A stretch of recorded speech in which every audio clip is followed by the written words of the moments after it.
আসসালামু আলাইকুম। আজ তোমাদের মাঝে আরেকটি ভিডিও নিয়ে হাজির হয়েছি। আজকে থাকবে অর্থোগ্রাফিক থেকে সেকশন, অর্থাৎ কিভাবে একটি অর্থোগ্রাফিক ভিউ থেকে অর্থোগ্রাফিক সেকশন করতে হয়। এখানে টপ ভিউতে এই এখান থেকে এই সেন্টার পর্যন্ত 30 এবং এই 30 থেকে এই সেন্টার পর্যন্ত 50 এবং এই সেন্টার থেকে লাস্ট এই সেন্টার পর্যন্ত দেওয়া আছে 100 এবং পরে 20 এবং বড় বৃত্তের ডায়া দিয়ে আছে 60 এবং ছোট বৃত্তের ডায়া দিয়ে আছে 40। ফ্রন্ট ভিউতে ছোট বৃত্তের ডায়া দিয়ে আছে 40 এবং বড় বৃত্তের ডায়া আছে 60। এখান থেকে দেওয়া আছে দেখো 10 এবং এই 60 পরে এখান থেকে দেওয়া আছে 10। টোটাল হলো 10 10 20 এবং সাথে যোগ হবে 60।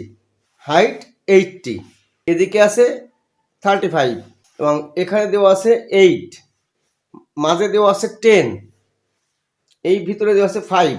তো দেখো আমি ড্রয়িং এর মাপ অনুযায়ী উইথ নিয়েছি 30 30 60, এখান থেকে সেন্টার 30, আবার এখান থেকে সেন্টার 50, এই সেন্টার থেকে এই সেন্টার পর্যন্ত 100, পরে 20 এবং এদিকে হাইট নিয়েছি 40 40 80। এখন আমরা যেটা করব, প্রথমেই টপ ভিউয়ের এই সেন্টার থেকে এই যে 50 অর্থাৎ এখান থেকে 80তে যে সেন্টারটি আছে এই সেন্টার থেকে 30 রেডিয়াস নিয়ে একটা বৃত্ত অঙ্কন করব এবং 20 রেডিয়াস নিয়ে আরেকটি বৃত্ত অঙ্কন করব। এখন আবার এই সেন্টার থেকে অর্থাৎ এখান থেকে যে এই 100-এর মাথায় এসে এই সেন্টার থেকে এখানে 20 নিয়ে একটা বৃত্ত হাফ বৃত্ত অঙ্কন করব এবং 8 নিয়ে একটি হাফ বৃত্ত অঙ্কন করব। এখন বৃত্তের রেডিয়াসের এই শেষ প্রান্ত এবং এই বৃত্তের রেডিয়াসের এই শেষ প্রান্ত এই দুটি এক করে দিব। এখন দেখো এই বৃত্তের এই রেডিয়াসের এই প্রান্ত এবং এই রেডিয়াসের এই প্রান্ত এবং এই লাস্ট 20 পর্যন্ত একটা লাইন টেনে দিয়েছি। এখন এই উঁচুতেও একইভাবে একটা লাইন টেনে দিব। এখন এই সেন্টার থেকে এই যে সেন্টারটি আছে এই সেন্টার থেকে এদিকে 2.5 এবং উপরে 2.5 পয়েন্ট করে উপরে একটা হরিজন্টাল এবং নিচেতে একটা হরিজন্টাল লাইন টেনে দেব। তো দেখো এখানে দুটো লাইন টানছি। এখন আবার এই লাইনের এই প্রান্ত অর্থাৎ এই পয়েন্ট থেকে উঁচুতে 8 পয়েন্ট করে একটা হরিজন্টাল লাইন টানবো এবং এই লাইন থেকে নিচুতে 8 পয়েন্ট করে একটা হরিজন্টাল লাইন টেনে দিব। এখন এই যে আমার হরিজন্টাল লাইন, এই লাইনের প্যারালাল করে এই পয়েন্ট থেকে বৃত্তের এই পয়েন্ট থেকে সোজা একটা লাইন টেনে দিব এবং এই পয়েন্ট থেকে এদিকে একটা লাইন টেনে দিব। এখন চলে যাব ফ্রন্ট ভিউতে। এখন দেখো এই সেন্টার থেকে 60 ডায়া এবং 40 ডায়া অর্থাৎ রেডিয়াস হবে 30 রেডিয়াস এবং 20 রেডিয়াস। তো আমরা কি করব, এই সেন্টার থেকে 30 রেডিয়াস দিয়ে একটা হাফ বৃত্ত অঙ্কন করব এবং 20 রেডিয়াস দিয়ে একটা ফুল বৃত্ত অঙ্কন করব। এখন দেখো এই যে বৃত্তের রেডিয়াস অর্থাৎ ছোট বৃত্তের রেডিয়াসের সোজা এখানে টপ ভিউতে একটা হিডেন লাইন দিব এবং এই রেডিয়াস সোজা এখানে একটা হিডেন লাইন দেব টপ ভিউতে এবং এই পয়েন্টে শুধু একটা প্রজেকশন লাইন টেনে দিব ফ্রন্ট ভিউতে। একটা প্রজেকশন লাইন টানছি এবং পরে গিয়ে এই পয়েন্ট যেহেতু এখানে কাটা অংশ এখানে একটা প্রজেকশন লাইন টেনে নিব শুধুমাত্র ড্রয়িং এর সুবিধার জন্য। এখন যেটা করব, এই হরিজন্টাল লাইনের প্যারালাল ধরে এই বৃত্তের এই পয়েন্ট থেকে এদিকে একটা হরিজন্টাল লাইন টেনে দিব এবং এই পর্যন্ত একটা হরিজন্টাল লাইন টেনে দিব।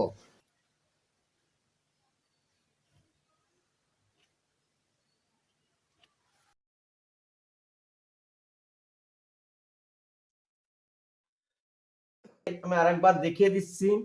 এই যে প্যারালাল সেন্টারের সোজা সেন্টার লাইন, দেখো এই যে পয়েন্ট, এই পয়েন্ট আর এই পয়েন্ট এই সোজা এখানে একটা লাইন উপরের দিকে উঠবে যা 10 মিলিমিটার, এই 10 মিলিমিটার এখান থেকে এটা 10 মিলিমিটার। একটু খেয়াল করে দেখো এটা 10 মিলি, এখান থেকে এটা 10 মিলি। তারপর আবার দেখো এই পয়েন্ট আর এই পয়েন্ট অর্থাৎ এই লাইনের এই পয়েন্ট আর এই পয়েন্ট। এখন দেখো এই পয়েন্ট আর এই পয়েন্ট, এই পয়েন্টে যে তোমাদের এই যে 10 মিলিমিটার টানছি এবং এই পয়েন্ট, অর্থাৎ এই পয়েন্ট আর এই পয়েন্ট, এখান থেকে আমাদের হিডেন লাইন।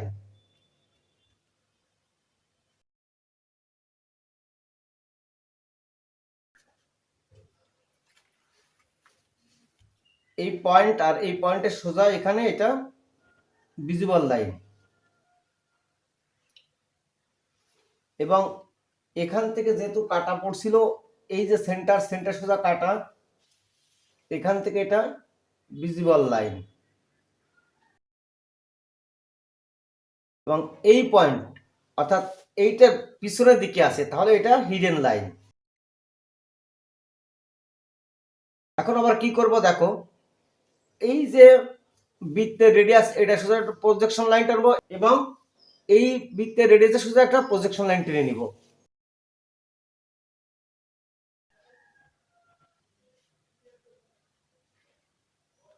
এখন এখান থেকে 10 উপরে এসে এই লাইন, অর্থাৎ এই লাইন পর্যন্ত একটা ভিজিবল লাইন টেনে দিব 10 মিলি।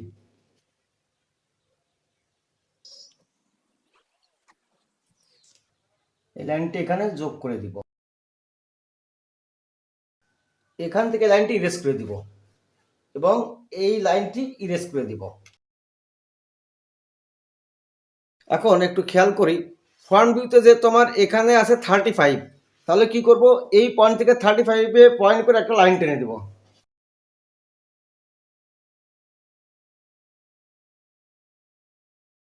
এখান থেকে 10 মিলি নিচেতে পয়েন্টটা টেনে রাখবো।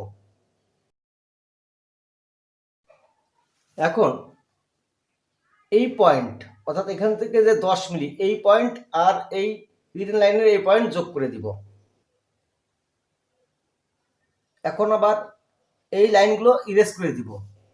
যে তোমাদের এখানে ডাইমেনশন দেওয়া আছে, সেহেতু শুধুমাত্র এখান থেকে আমরা 2 মিলিমিটার গ্যাপ করে রাখবো এই ডাইমেনশন দেখানোর জন্য। যে তোমাদের কাটা পিছন থেকে দেখা যাচ্ছে, এখান থেকে এতটুকু, সেহেতু আমরা এখানে সেকশন লাইন করে দিব। তো সেকশন লাইন করার সময় সবসময় মনে রাখবা 45 ডিগ্রি অ্যাঙ্গেলে সেকশন লাইনটা করতে হয়, এবং একটি লাইন থেকে আরেকটি লাইনের দূরত্ব সর্বোচ্চ 2 থেকে 3 মিলিমিটার। এই জায়গাটার বাকি লাইনগুলো আমি ইরেজ করে ফেলছি ডাইমেনশনগুলোকে ঠিক রাখার জন্য। এখন চলে যাব রাইট হ্যান্ড সাইড ভিউতে। এখানে একটু খেয়াল করে দেখা যায় যে টপ ভিউ এর উপর মাঝে এই যে এখান থেকে আছে 10 মিলিমিটার, অর্থাৎ এই সেন্টার লাইনের দুই দিকে 5 মিলি 5 মিলি করে রাইট হ্যান্ড সাইড ভিউতে এখানে সেন্টারটাকে বের করব এবং দুই দিক থেকে 5 মিলি 5 মিলি করে দুটো ভার্টিক্যাল লাইন টেনে দিব, তাহলে মাঝে থাকবে আমার 10 মিলি। এখন দেখো, এই পয়েন্ট থেকে এদিকে একটা প্রজেকশন লাইন টানবো, এই পয়েন্ট থেকে একটি প্রজেকশন লাইন টানবো এবং এখান থেকে একটা প্রজেকশন লাইন টেনে দিব। এখন যেটা করতে হবে, এই সেন্টার থেকে এই যে রেডিয়াসটি দেখো দেওয়া আছে 20, তাহলে আমরা কি করব, এখান থেকে এই সেন্টার থেকে, অর্থাৎ এই যে লাইন, এই লাইনের প্যারাল করে এই পয়েন্ট থেকে, এখান থেকে 20-তে পয়েন্ট করে নিচের দিকে একটা ভার্টিক্যাল লাইন টানবো এবং একইভাবে এখান থেকে এদিকে 20-তে পয়েন্ট করে নিচের দিকে একটা ভার্টিক্যাল লাইন টেনে দিব। দেখো, এই লাইনটি ইরেজ করব, এই লাইন ইরেজ করব, এই লাইন ইরেজ করব, এই লাইন ইরেজ করব এবং মাঝের এই লাইন দুটি ইরেজ করব। এখন এই সেন্টার থেকে ডাইনে 8 মিলিমিটার, বামে 8 মিলিমিটার নিয়ে একটা লাইন টেনে দিব। এখন ভিতরের এই অংশে সেকশন এবং এখানে সেকশন ভিউ আসবে। Top view, sectional front view, right hand side view. এখানে একটু দেখো, রাইট হ্যান্ড সাইড এই লাইনের সোজা এই লাইনটি, এইটা সোজা এই লাইনটি, এবং এই সোজা এখানে হিডেন লাইন, এখানে হিডেন লাইন, এটা সোজা একটা লাইন দেওয়া আছে, সেন্টার সোজা সেন্টার লাইন, এই হাইটের সোজা হাইট।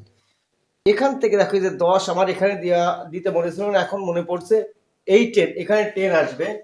যে তোমার রাইট ভিউতে এটা খেয়াল ছিল না, এখানে দেখো এই যে 10, এখান থেকে 10 আসবে।